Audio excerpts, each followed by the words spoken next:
Alright, so Warmother's control. So even though you can only have 10 mana per turn in Runeterra, the spell mana mechanic, where you can carry up to 3 mana over from turn to turn, allows some spells like Warmother's Call here, our namesake card of this deck, to cost more than 10 mana. So, Warmother's Call, very powerful finisher.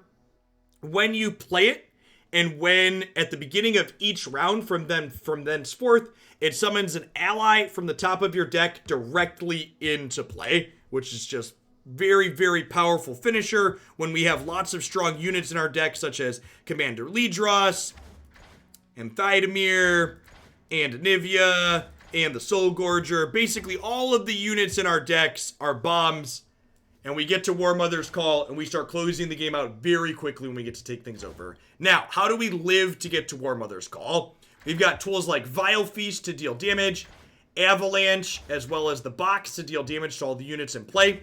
There are some ramp cards in Runeterra, so Catalyst of Aeon's here for 5 mana, gives you an empty mana gem and heals your Nexus. We got Grasp of the Undying, we got Withering Wail, we've got some Ruination here at the top end, so lots of ways to control the board, a few ways to ramp up with Catalyst of the Aeons to try and get to our 12 drop to finish the game out with. So let's go ahead and dive on into some match with this on the ladder and see how it goes. Tantrums Try Hard, thanks for the 26 months, welcome back. Fading Memories can be used on your opponent's stuff, which is a nice dynamic.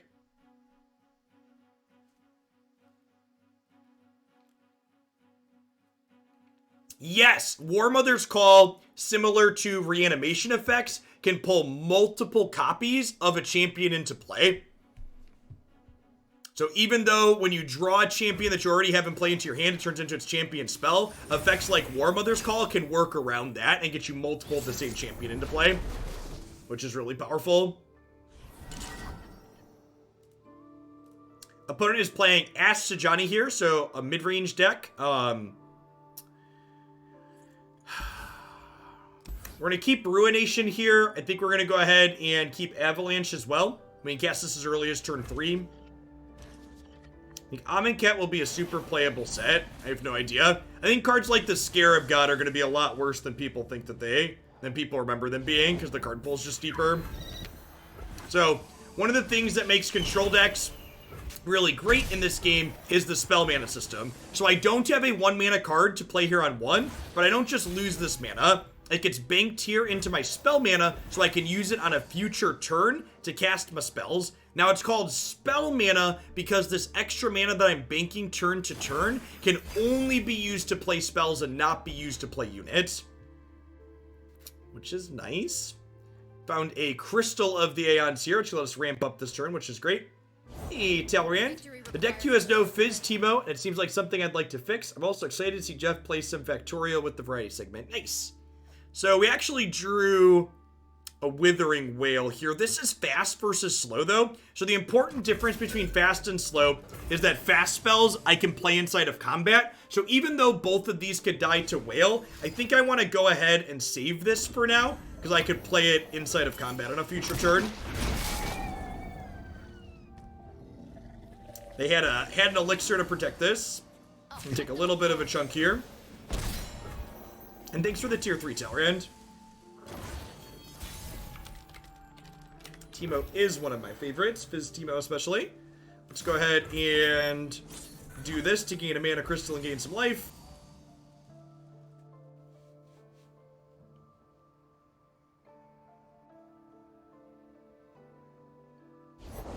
I will unite the Freljord. So we're going to bank 1 mana here, and then we're up to 6, so I have a total of 7 mana. Wonder if we'll see them open on attacks here. I'm not quite at Ruination mana yet, so they might not. Only the finest serve.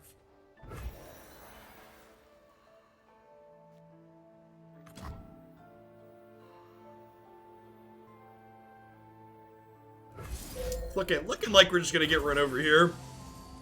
I get to do this and kill this and go back to 20, but then they're going to attack us for 10. If they have another elixir, we'd be going to 5. Show me a target.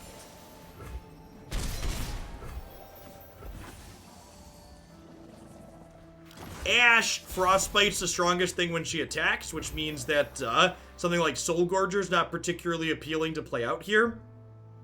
I think I'm just ruinating, huh? The problem is my opponent has a ton of mana available, so like Ruination kills these two things, then they get to deploy. They get to deploy stuff at my on my turn here, and then open attacks next turn with it. You have a good starter guide / resource or a bunch of decks to start with. We actually played a Jinx deck yesterday that was really budget friendly, because Jinx is a champion you get 2 copies of for free to start. As far as learning the game goes, the tutorial in Runeterra is actually very, very good. So my #1 recommendation to people that are looking to get into it is just give it a download and play through the tutorial a little bit. Yeah, the Jinx discard deck, you get 2 of the Jinx champions for free, and then almost all the rest of it is commons and uncommons. We fight for one Freljord. We'll play Soul Gorger here, since it has lifesteal, so we'll be able to block and get us a little bit of life back, which is nice. Yeah, and if you have any questions, feel free to ask in chat. Can't be. This is Burst. So I'm going to go ahead and do this. And someone's asking why we play this card with only this follower. It's so we can copy our opponent's followers. So this is ephemeral, but it still gets to block for the turn, which is nice. Oh, dead. Today we fight as one. Yeah, I think Soul Gorger's appropriately rated.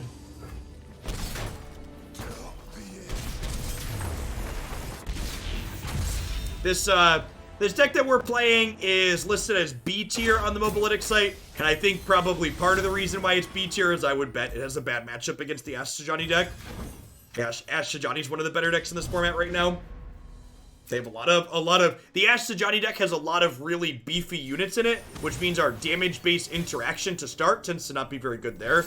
Now that being said, against Twisted Fate Jinx here, our removal should be quite fantastic. We do have a great rank, you're not wrong. Easy full mulligan here. Twisted Fate Jinx means that they're an aggressive deck, and I don't want any of these expensive cards to start.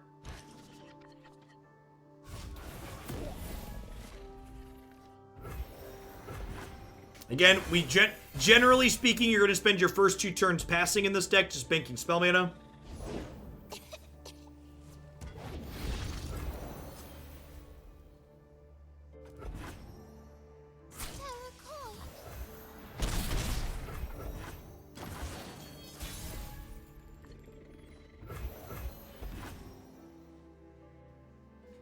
I'm just going to pass here. If they don't want to do anything, that's fine. The game going longer is good for us. If they do play something, we could then avalanche after they play it. They just passed.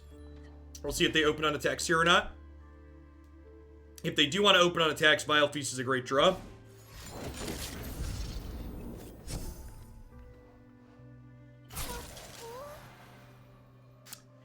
I think since they put another thing into play, I'm just going to go ahead and take 4 here, and then I'm going to go ahead and avalanche, clear their board.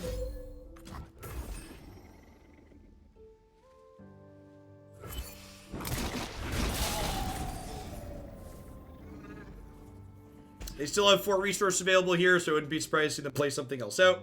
Yeah, this is card for card the list off Mobalytics currently. Again, perhaps make some adjustments as we go. Like perhaps Warping Whale is not good. We could slot that out for something else.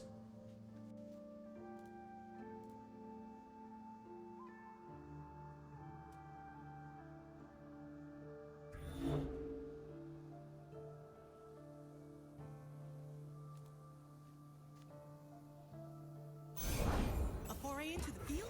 How exciting!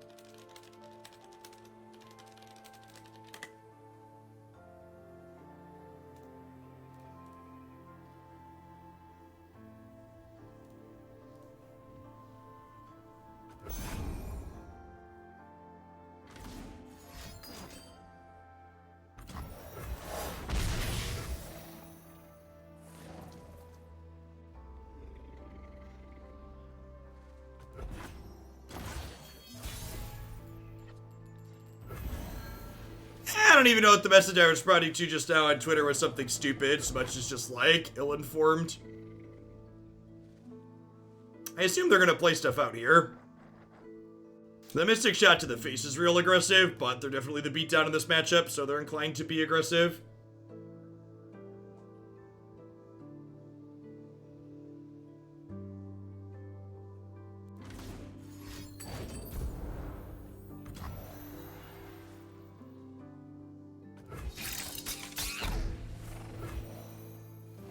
What did Tencent do now? Donald Trump signed an order banning that as initially worded looked like it would ban people being able to give money to companies like Tencent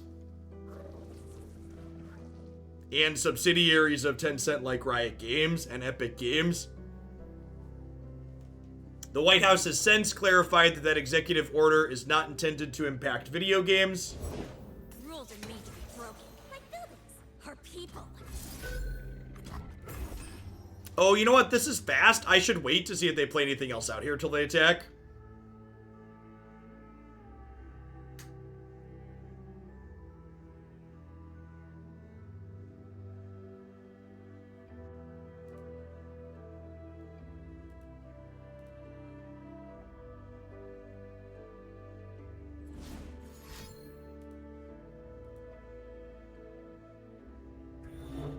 Is that a sensible thing or a racist or dumb thing? Well, Donald Trump's the one doing the thing you're asking the question about, so I'll let you decide if it's sensible or racist and dumb.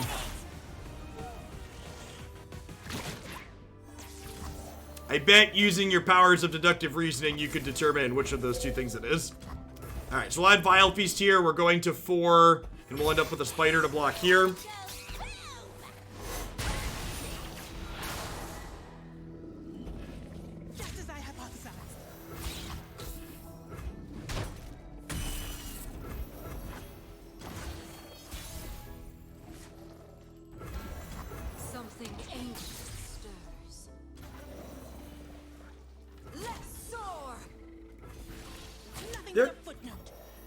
Maybe I'm supposed to Vile Feast this pre-combat to start attacking them.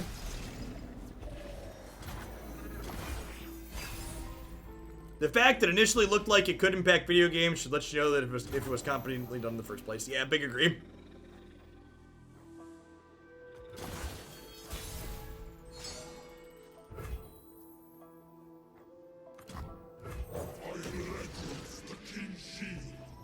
I am Ledros, the King's Shield. Please don't kill me in response.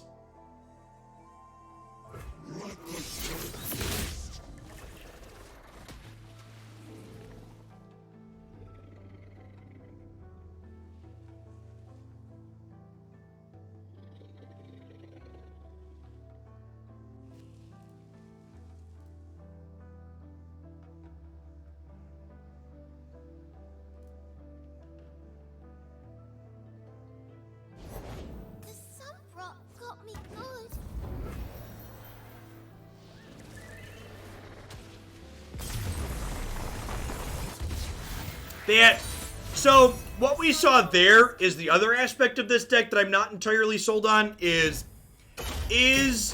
Warmother's control, is Warmother's call a necessary card in this deck? Or is it just, would it be better as some other threats? Like, what games do we win with Warmother's call that wouldn't just be one?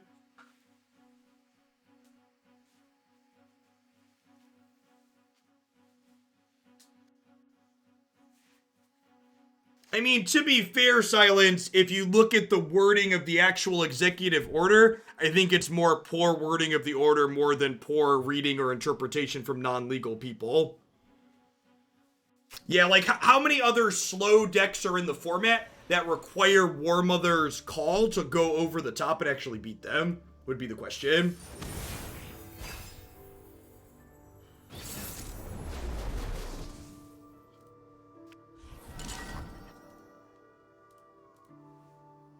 Bilgewater Shadow Isles. Do I assume they're an aggro deck without champions? I'm gonna mulligan like they're an aggro deck.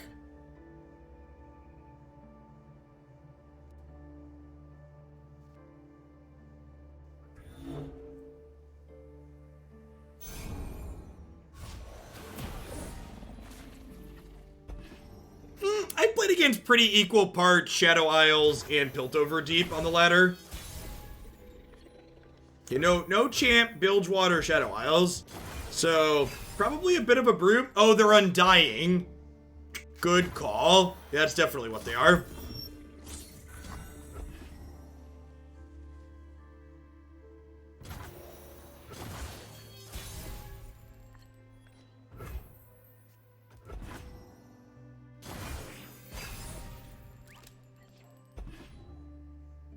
So, champions and allies are types of units. Champion cards specifically, you can only have up to 6 total champions in your deck.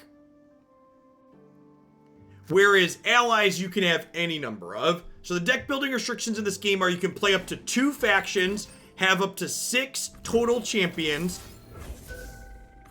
and have up to 6 total champions and have up to 3 copies of any individual card.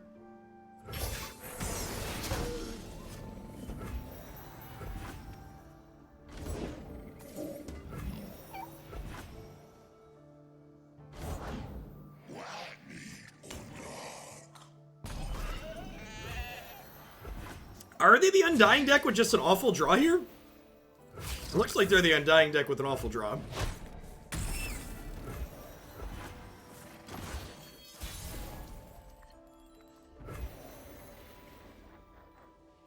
For my homeland.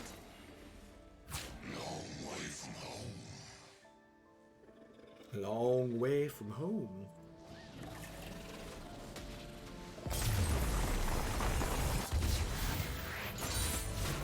The cycle is complete. Easy game. Yeah, I wonder what they mulliganed into. I didn't catch how many cards they mulliganed at the start.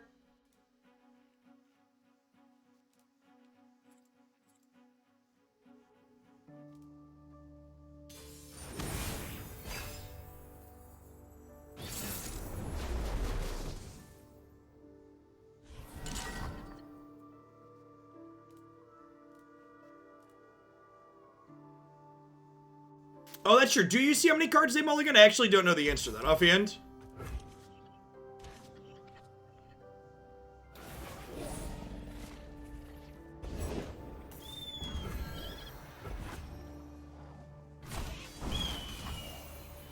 Okay, I don't think you see them. I don't think you see mulligans now thinking about it.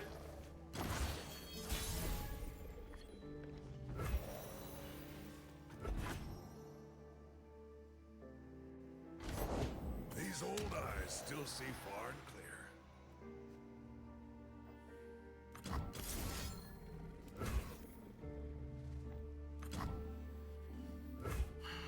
I think I'm just gonna Vile Feast this here. It kills this and it gives me a chump blocker for their 3-2.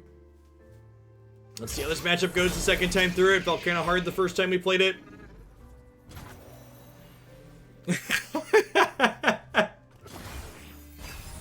I love the Hawk. I hate the Hawk.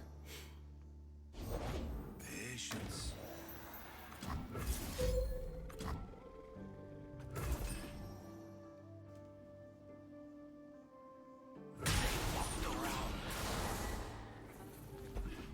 For the homestead.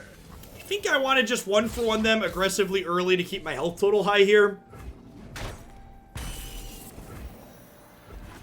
I think trying to get too much value out of the box is often a trap.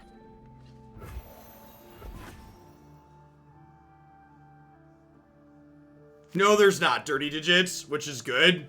I really hate that aspect about Magic Arena. It's really bad for content creators.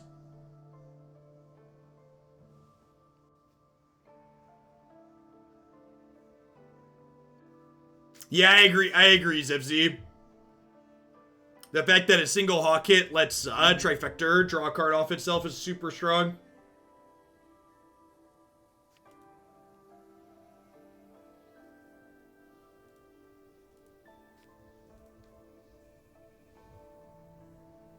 You can see if they drag a card to the stack and take it back. That's true.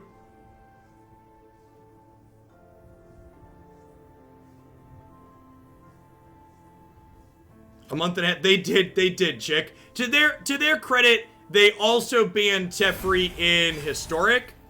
So it's not like they only banned him in Standard, at least.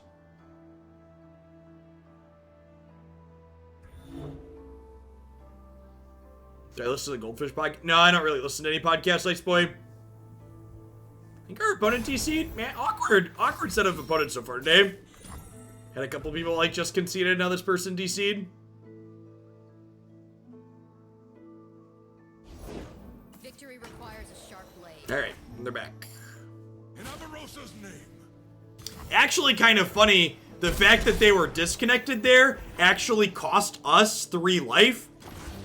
Because, I would have waited to play that card that I played after combat if they hadn't been disconnected or AFK or whatever. Spirit of winter awakens.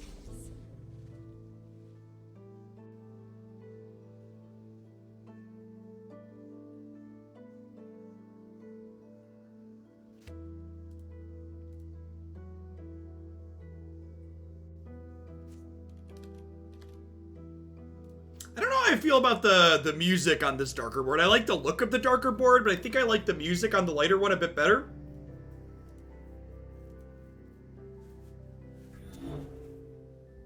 Masters ranked as 2000 IQ, the disconnect was planned. Maybe they're playing while they're at work and they had a customer show up. How was Magic today? It was above average.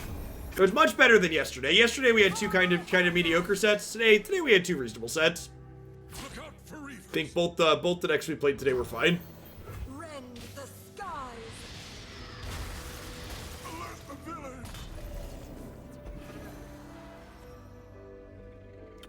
One of the 2 decks we played today was our second time playing it. I'm definitely going to be adding it to the website.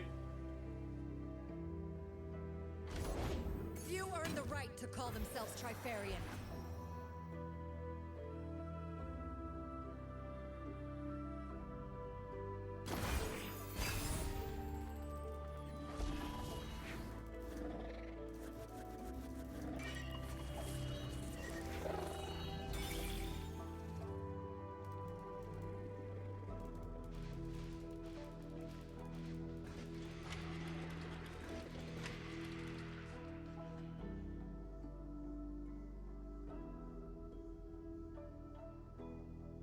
What was the first deck today?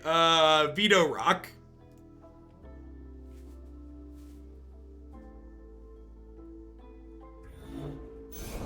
I need just a moment.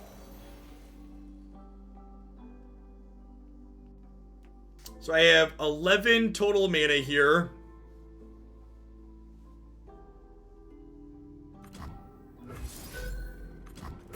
Let's Avalanche to start and see what they do.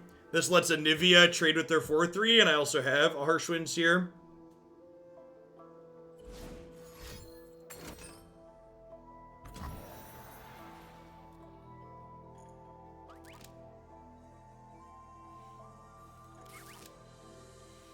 Well, poop.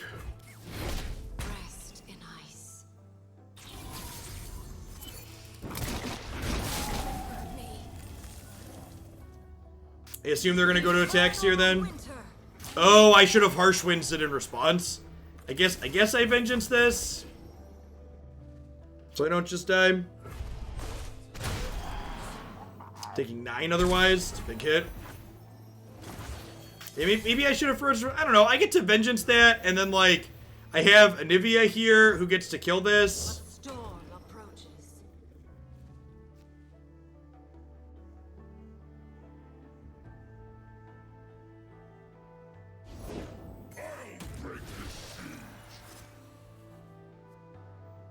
Let's soar.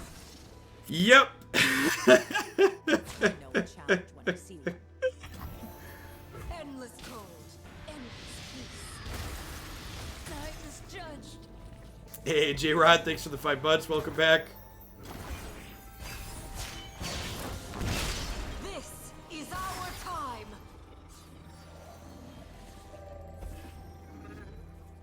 Crush them to dust.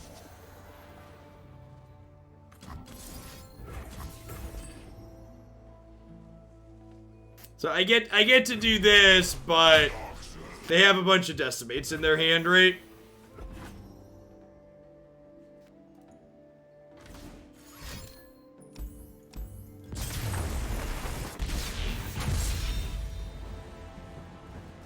Alright, I'm gonna give this one, I just want one more shake at least, but we might cut this one short and do a second Runeterra deck today. This deck has not felt particularly good.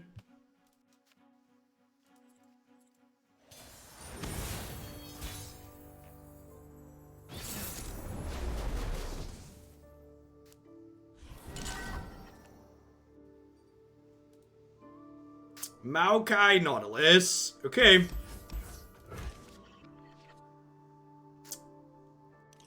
I think this is a matchup where we have to try and get to our finishers as fast as possible, so having Catalyst in the opener sounds good. I don't know if there's next to the deck queue. Easy Karma Control would be the next thing in the queue, looks like.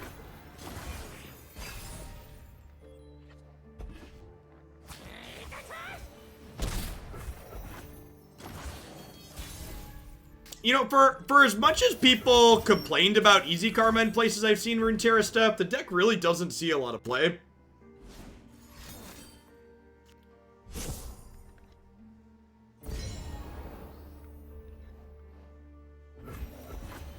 Playing actual factual Riptide.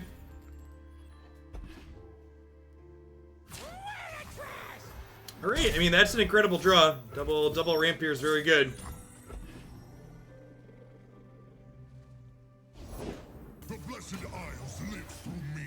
I mean, like, my commenting on how much it played isn't really intended to speak to its power level, right? Like, play rate sometimes correlates to power level, but not necessarily.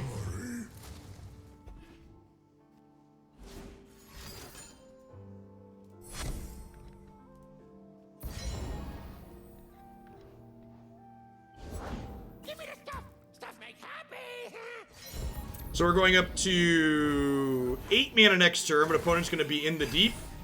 Lidros plus Atrocity could let us steal this. Or we could start Warmothering starting next turn, so that's nice. We have 9 mana total here. See how handsome I do? Do we think they're on Jettison?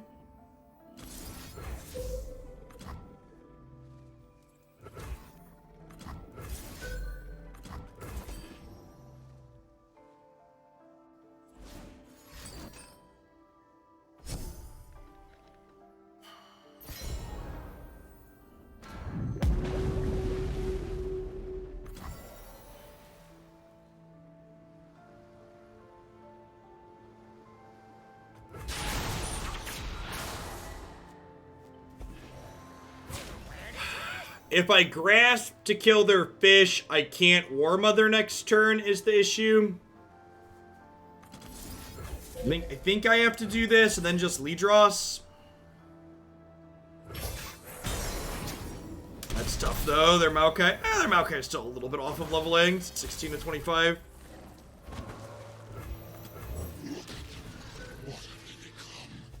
What have we become?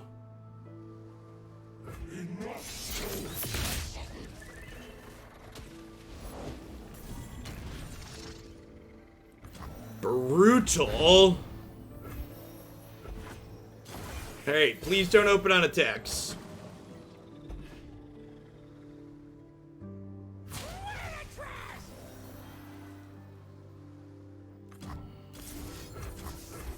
Alright, I think we do this, and then we can bank 3 spell mana and Warmother's Call next turn.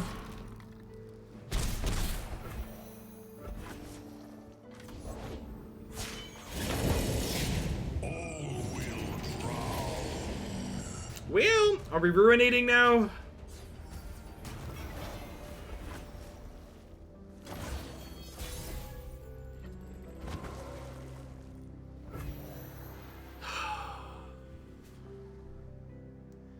Like, I can sweep here, but, like, their odds of having another Nautilus is just incredibly high. But if I'm gonna do this, I need to do it before I Warmother's Call, because, like, once I do this, I don't really want to be doing this.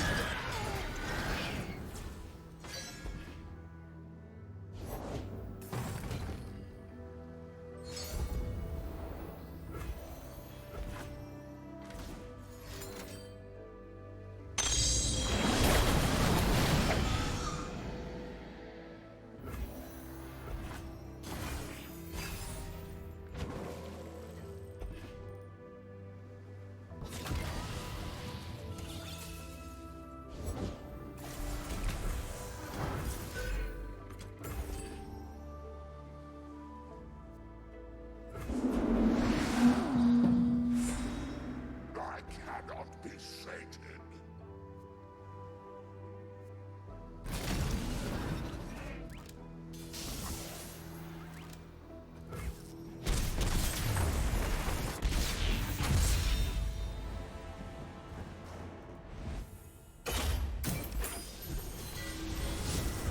Yeah, I'm gonna be done with this one. This deck does not seem particularly competitive or good.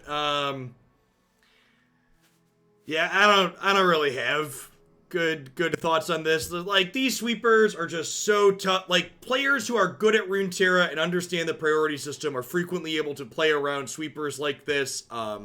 The piles of damage-based removal here that this deck's trying to lean on to keep itself alive in the early game just aren't very good right now, it doesn't feel. Like, we beat the Jinxstraven aggro deck that we played against, but anything that was playing things that were a little bit bigger really felt very difficult to keep up with and play against. Yeah, so yeah, I could see it being good against Ezreal decks. Any advice for newer players regarding priority?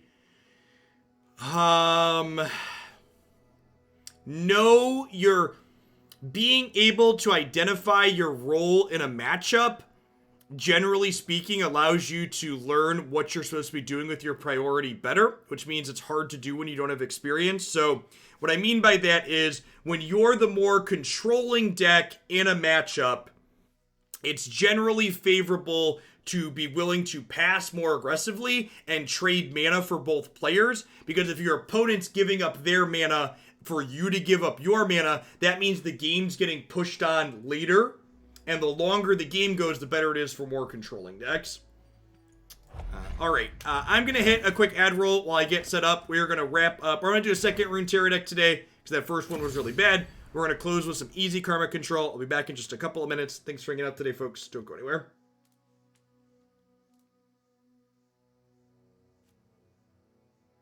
Yeah, Wargy, there's a command in chat for AHK. I posted on Twitter. We posted about it in the subs Discord as well. Twitter and subs Discord are usually good metrics for finding stuff that I may or may not have seen, as far as Magic knows.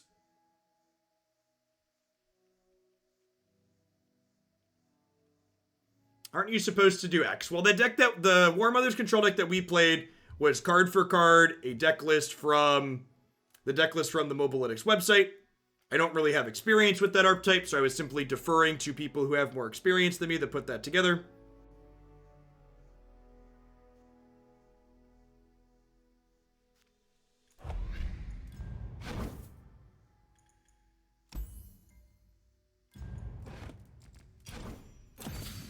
How much does a complete set of cards cost? To buy everything outright costs about $150 per set, but I honestly wouldn't encourage anyone to buy everything 100% outright. The free-to-play and extra rewards you get in this game are very generous, and if you're someone that doesn't mind spending money on cards, spending money on these things, for $100 you could probably build 5 or 6 reasonable tiered decks that'll be pretty varied, and then you can from there just play with those decks and earn lots of extra rewards. But if you wanted to actually not earn anything and buy everything outright, about 150% gets you instantaneously. But again, the in-game rewards that you earn are much more generous in this game than a lot of other card games such as Hearthstone and Magic Arena.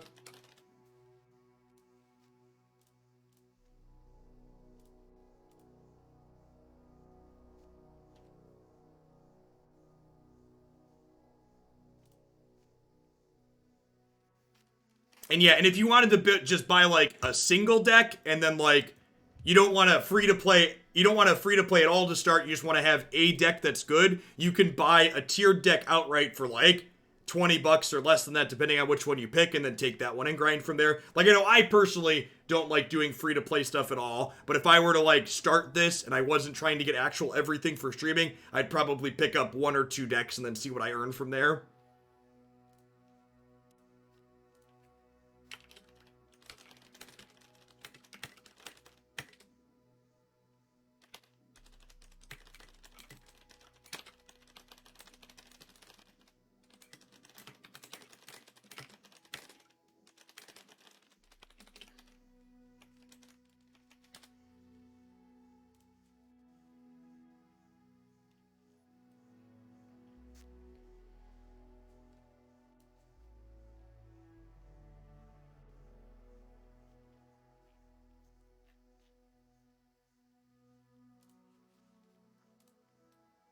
Oh, great.